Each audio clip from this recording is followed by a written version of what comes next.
Welcome to Unexpectedly Human. In the past, just so everyone knows, I'm a Zone 5B gardener. I'm in far northern Illinois, almost on the Wisconsin border. And I start all of my seeds in an unheated garage. In the past, I've been asked to provide some information about that. So I'm going to kind of show you my setup and explain what it is I have here. I'm not sponsored by any of these companies or brands or stores. This is just what I purchased and put together, and I've been using this setup it'll be going on 4 years.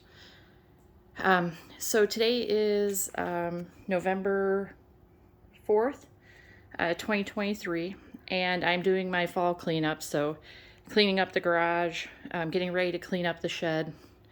And as part of that, I always clean up the tent and get it ready for when I begin starting seeds in January. So what this is a 4-foot by 4-foot Vivo Sun tent. And inside of this tent, I have a 5-tier baker's rack that I purchased at Sam's Club. And each tier has 2 shop lights, which I also purchased at Sam's Club. And then I hung those from hooks with little chains. Every shelf has a Vivo Sun heat mat. These are large heat mats. I believe they're 48 by 24 because this is a 4-foot wide shelving unit.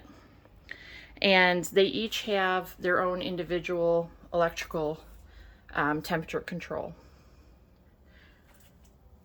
At the top of the tent, I do have a Vivo Sun full spectrum plant light. I do turn that on as a secondary light because it also adds heat. But it's not the primary light that I use to start my seedlings. Over here, what I have clipped to the shelf, those blue things, are little blue USB fans. They don't oscillate, but you can adjust their position. They do turn. I have all of these little fans plugged in to a USB hub. It's very low power, uses very little energy.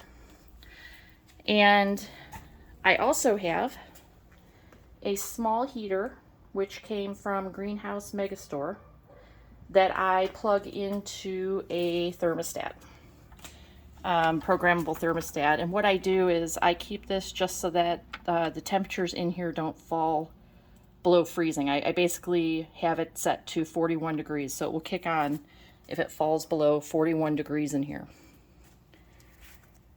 On top of that, I have this very large industrial power strip from Monster zip tied to the upright of the tent.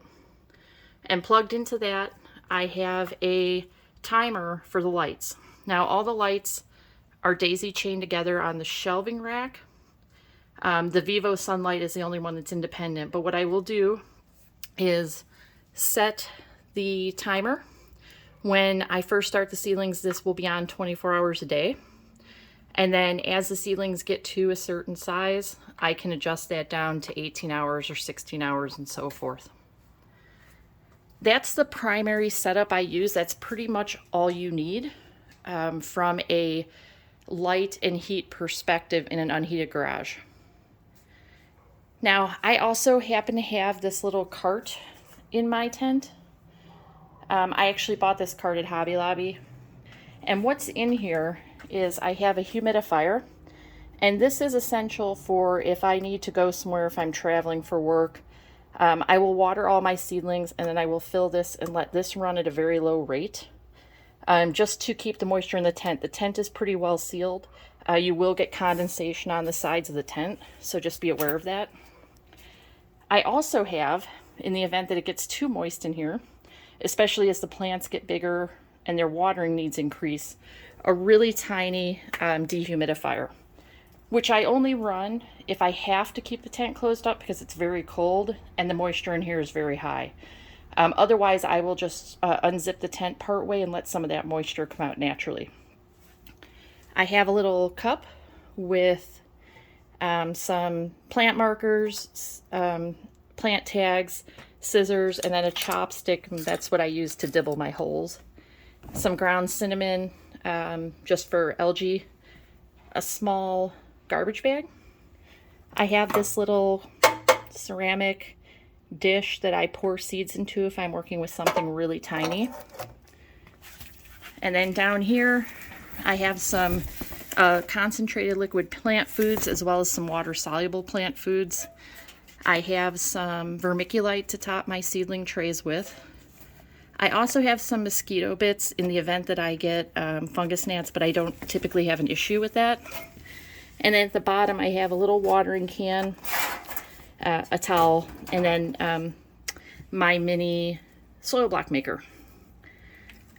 So I just kind of wanted to give an overview of how I do this. I also have a spritzer for the seedlings that I just hang here on the side of the tent. Now what I'll do is, today was garage cleanup day, and tomorrow is cleanup for the shed. On these racks, these 5 shelves, I can fit 20 by 10 trays. So to prepare for January, when I may not be able to access the shed because of snow and ice, I have purchased heavy-duty 10-20 trays. I will put 4 of those across every shelf. They will be this way, so they will overhang the shelf by 1 inch on each side. The shelves are 18 inches deep. And I will pre-set up the tent with all 10-20 trays. I will actually put the size cell trays inside of those that I think I'm going to use or I anticipate using. I'll also have a few extras that I bring to the garage just in case I change something. I don't fill them because your soil can go hydrophobic, but I do have them all ready, and when I do the shed tomorrow, I'll bring those trays in here. I will bring my soil little seed starting tray where I dump my potting soil and all of that, and a couple of other tools that I'll use throughout the seeding season. I'm able to start hundreds of plants in here, and I start them usually the first full weekend in January, sometime around the 7th or the 9th, and I start seeds every 2 weeks beginning in January all the way until my last frost, which is May 1st through 15th, sometime in there. I do move the seedlings out into temporary greenhouses that I construct in March and take down when all threat of frost is past. But this is actually where almost everything happens. From January till May 1st, this will slowly fill up, and by the time planting season begins, there will be full of plants. I start all of my flowers and all of my pepper seeds in here. Thanks.